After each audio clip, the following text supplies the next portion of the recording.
Hello, नमस्कार। कैसे हैं आप सब? उम्मीद करता हूँ आप सब अच्छे होंगे, आप सभी की तैयारी अच्छी चल रही होगी। दोस्तों, जैसे कि आप सब जानते हैं, रेलवे एएलपी टेक्नीशियन की एग्ज़ाम डेट आ चुकी है और टेक्नीशियन की एग्ज़ाम डेट निर्धारित होने वाली है। तो उसी के चलते हुए हम जीएस के नए-नए प्रैक्टिस सेट लाते रहेंगे। तो उसी का एक कि आने वाले सभी एग्ज़ामों के लिए इम्पोर्टेंट रहेगा, इसलिए अपनी वीडियो को ध्यान से देखना, अपने सभी दोस्तों को वीडियो शेयर कर देना। ठीक है दोस्तों, चलते हैं टाइम ना वेस्ट करते हुए शुरू करते हैं अपने प्रश्न नंबर 1 से अपने प्रैक्टिस सेट को। तो आज का हमारा प्रश्न नंबर 1 है। प्रश्न नंबर 1 है हमारा आज का, भारत में पहली बार जनगणना कब हुई थी? तो भारत में पहली बार जनगणना कब हुई थी, यह बताना है। ऑप्शन नंबर ए है 1888 में, ऑप्शन बी है 1872 में, ऑप्शन सी है 1947 में, ऑप्शन डी है 1951 में। तो दोस्तों, इसका राइट आंसर क्या हो जाएगा? इसका right answer option number B सही हो जाएगा। 1872 में पहली बार भारत में जनगणना हुई थी।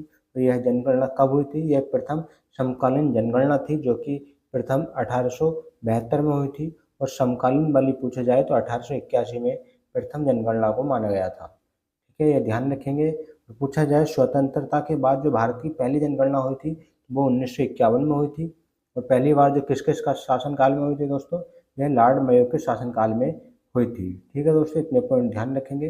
अगले प्रश्न पर चलते हैं। अगला प्रश्न है हमारा, कोलकाता किस नदी के किनारे स्थित है? कोलकाता किस नदी के किनारे स्थित है, बताना है।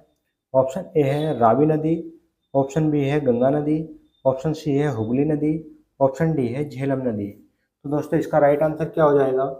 इसका right answer option number C सही हो जाएगा। कोलकाता हमारा हुगली नदी के किनारे स्थित है, इसलिए इसका ऑप्शन नंबर सी सही हो जाएगा। पूछा जाए हुगली नदी कहाँ से निकलती है, तो यह गंगा की एक शाखा है। गंगा नदी से ही ये हुगली नदी निकलती है। ठीक है दोस्तों, ये ध्यान रखेंगे। नेक्स्ट प्रश्न पर चलते हैं। नेक्स्ट क्वेश्चन है हमारा, पौधों में जीवन होता है, यह किस भारतीय वैज्ञानिक ने बताया था? पौधों में जीवन होता है, यह किस वैज्ञानिक द्वारा बताया गया था, यह बताना है। ऑप्शन ए है जगदीश चंद्र बसु, ऑप्शन बी है आर्यभट्ट, ऑप्शन सी है मीर कासिम, ऑप्शन डी है बेलीजली। तो इसका राइट आंसर क्या हो जाएगा दोस्तों? इसका भी right answer option number A सही हो जाएगा। जगदीश चंद्र बसु जी ने यह हमें बताया था कि पौधों में जीवन होता है। ठीक है, ध्यान रखेंगे, एग्जाम में आ चुका है प्रश्न। अगले प्रश्न पर चलते हैं।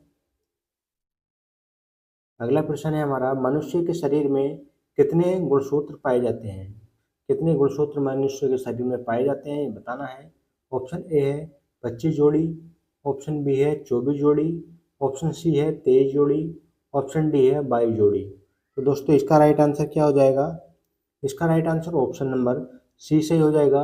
23 जोड़ी मनुष्य के शरीर में गुणसूत्र होते हैं, या कहीं कहीं 46 भी दे देता है। 46 आए तो सही है, या 23 जोड़ी, उसमें भी कोई दिक्कत नहीं है। आप ध्यान रखेंगे, कभी कभी 46 लिख के दे देता है, क्योंकि जोड़े ना लिख करके 46 ही लिख देता है। ठीक है, ये ध्यान रखेंगे। चलते हैं अगले प्रश्न पर। अगला प्रश्न है हमारा, भारत छोड़ो आंदोलन कब शुरू हुआ था? भारत छोड़ो आंदोलन कब शुरू हुआ था? ऑप्शन ए है इसका 1942 में, ऑप्शन बी है 1944 में, ऑप्शन सी है 1945 में, ऑप्शन डी है 1940 में। तो इसका राइट आंसर क्या हो जाएगा दोस्तों? इसका right answer option number A सही हो जाएगा। यह 1942 में शुरू हुआ था।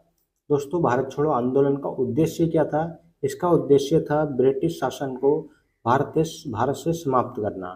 ठीक है, कई बार एग्जाम में पूछा जाता है कि भारत छोड़ो आंदोलन का उद्देश्य क्या होता है, तो उद्देश्य यही है, भारत से ब्रिटिश शासन को समाप्त करना इसका उद्देश्य था। तो यह किसने शुरू किया था? यह महात्मा गांधी जी द्वारा बम्बई अधिवेशन में शुरू किया गया था।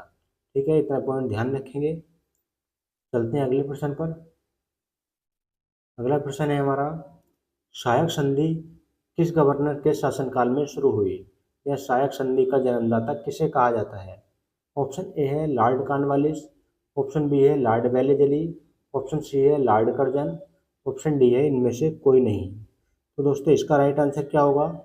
इसका right answer option number B हो जाएगा। लॉर्ड वेलेजली ने सहायक संधि को शुरू किया था। ये ध्यान रखेंगे।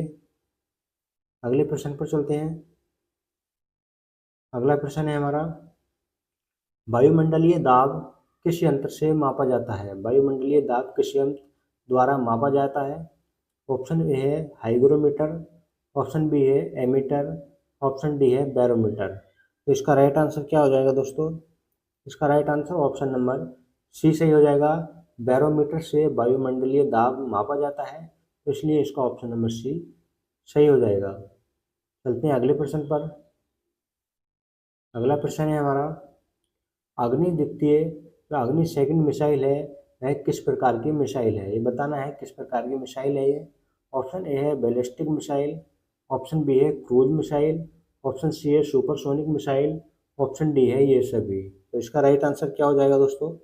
इसका right answer option number A सही हो जाएगा। यह एक बैलिस्टिक मिसाइल है जो कि एयर टू एयर मार करने वाली मिसाइल है, एयर टू एयर इसकी क्षमता है, ध्यान रखेंगे।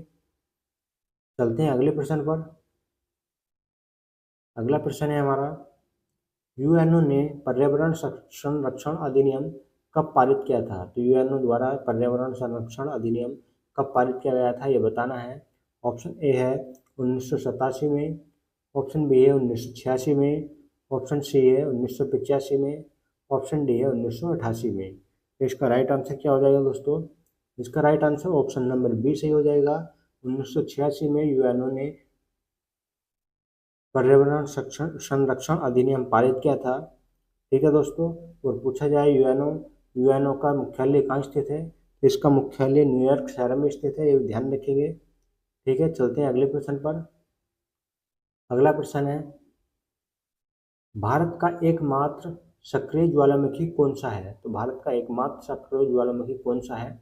ऑप्शन ए है माउंट एकांगुआ, ऑप्शन बी है कोटोपैक्सी, ऑप्शन सी है स्ट्राम्बोली, ऑप्शन डी है बैरम। तो इसका सही आंसर क्या हो जाएगा दोस्तों? इसका सही answer option number C D सही हो जाएगा। बैरन एक हमारा सक्रिय ज्वालामुखी है जो कि कहाँ स्थित है दोस्तों? सबसे इम्पोर्टेंट पॉइंट है इसका, यह किस द्वीप पर स्थित है?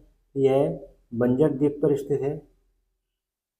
बंजर द्वीप पर स्थित है, कई बार एग्जाम में यह पूछा जाता है। बैरन जो ज्वालामुखी है हमारा। ठीक है दोस्तों, ध्यान रखेंगे। आज के प्रैक्टिस सेट में इतने ही प्रश्न रखते हैं, मिलते हैं अगली वीडियो में। तब तक के लिए जय हिंद, जय भारत।